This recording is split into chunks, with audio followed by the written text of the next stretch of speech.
আমার মা কত ধন্য মা, বয়ানে আসার আগেও মায়ের কাছে দোয়া চাইছি গো মা। সারা বাংলাদেশের মানুষ জামালপুরের ওয়াজ শুনতেছে, মাগো মা আজকেই তো সেই স্টেজে বয়ান করতে আসছি গো মা, দোয়া চাই। মা দোয়া করছেন বাবা। আমি বলি মা আপনাদের মতো মা বড় ধন্য মা, সারা দুনিয়ার মানুষ সম্মান করে গো মা। একটু দোয়া করবেন আল্লাহ যেন ইখলাস অন্তরে রাখে, অহংকার যেন অন্তরে ঢুকানোর সুযোগ না পায়। এ জামালপুরের মা বোনেরা গো, মাইকের আওয়াজ কি চায় না? বিন্দু বাবাজিরা গো, মনটা কি চায় না তুমি একজন আলেমের বাবা হইবা, হাফেজে কোরআনের বাবা হইবা? রমজান মাসে তোমার সন্তান হাজার হাজার মানুষকে তারাবি পড়াইবে, খতমে তারাবি। ওই মহিলা দোয়া করে, আল্লাহ তুমি আমার সন্তান যাও দিছো, ওর বাবা নিয়ে গেছো, এখন আমি কেমন করে সন্তানটারে আলেম বানাবো? কপাল পুড়ে গেছে, টাকা নাই পয়সা নাই, কেমনে সন্তান আলেম হবে? মা গরিব, টাকা নাই পয়সা নাই, অন্যের বাড়ি কাজ করিয়া মা কিছু টাকা পাইয়া পেট বাঁচায়, সন্তানেরও বাঁচায়।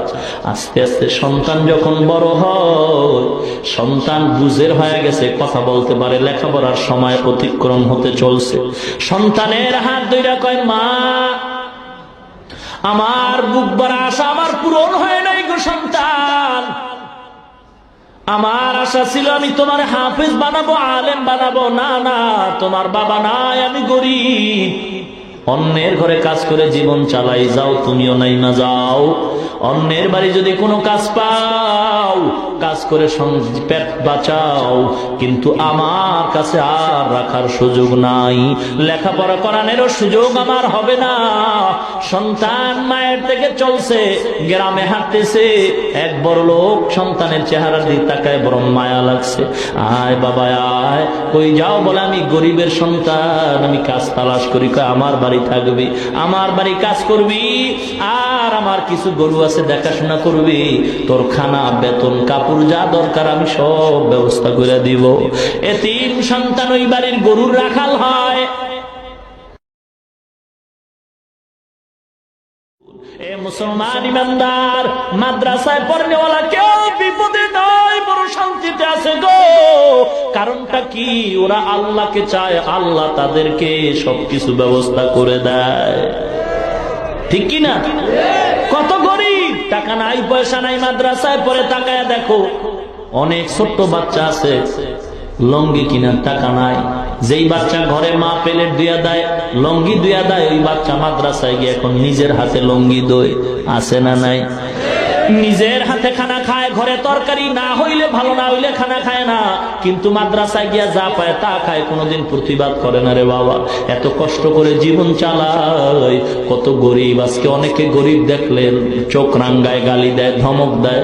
এ টাকাওয়ালা ভাই, পায়ে হাত দিয়া বলি, টাকার গরম দেখায় না রে বাবা, টাকায় সম্মান দেয় না, ক্ষমতায় সম্মান দেয় না বাবা গো।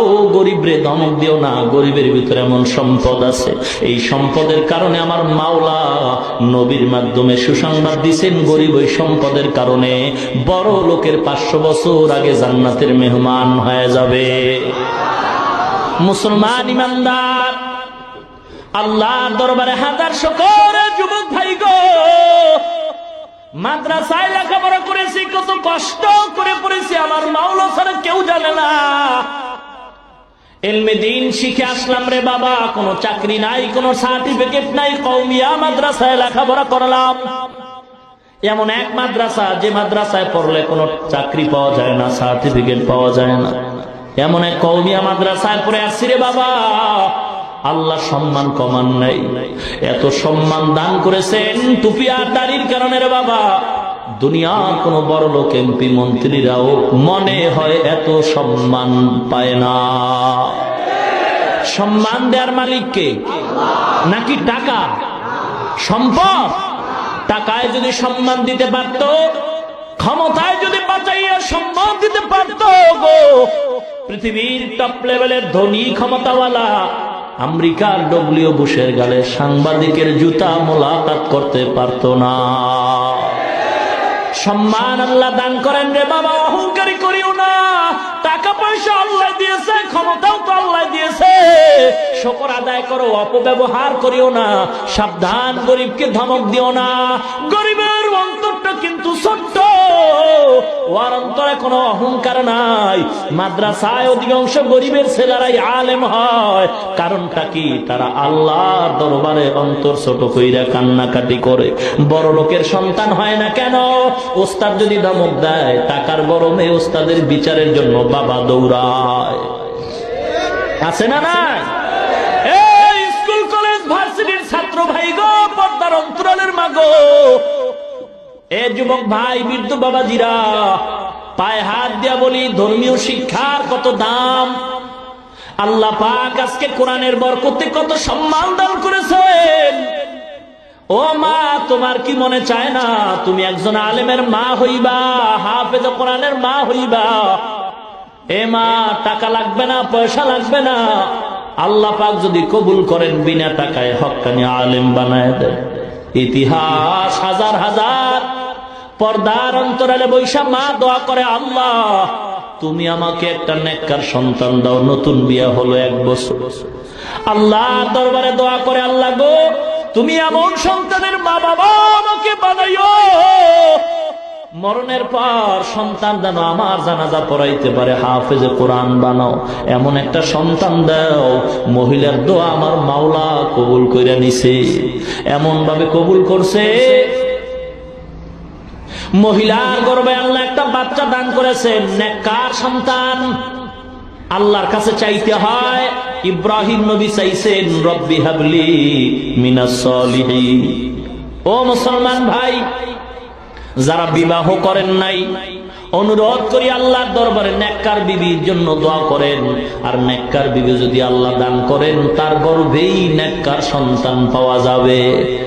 এ মা বোনেরা, আপনারা তো আলেমদের মা, হাফেজে কোরআনের মা, আব্দুল কাদের জিলানীর মা, শাহ ওয়ালিউল্লাহ মুহাদ্দিসে দেহলভির মা, বাইজিদ বুস্তামির মা। ও পর্দার অন্তরালের মা গো, আল্লাহর কাছে দোয়া করো গো। কত মানুষ এসে কান্নাকাটি করে, 10 বছর বিয়া করলাম, একটা সন্তান পাইলাম না।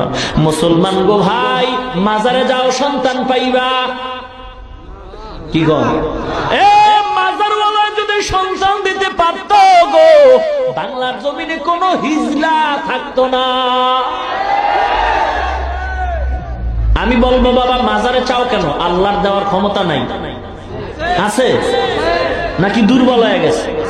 যারা আল্লাহর কাছে না চাইয়া অন্যের কাছে চায়, কবরে চায়, মাজারে চায়, তাদেরকে আমি বলতে চাই, তুমি মাজারে চাও কেন? 2 কথার 1 কথা মানতেই হবে।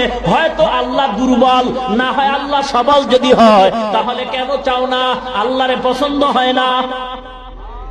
2টার একটা। হয়তো আল্লাহ দিতে পারে না, যে কারণে মাজারে চাও। আর যদি বলো না পারে, তো চাও না কেন আল্লাহর কাছে?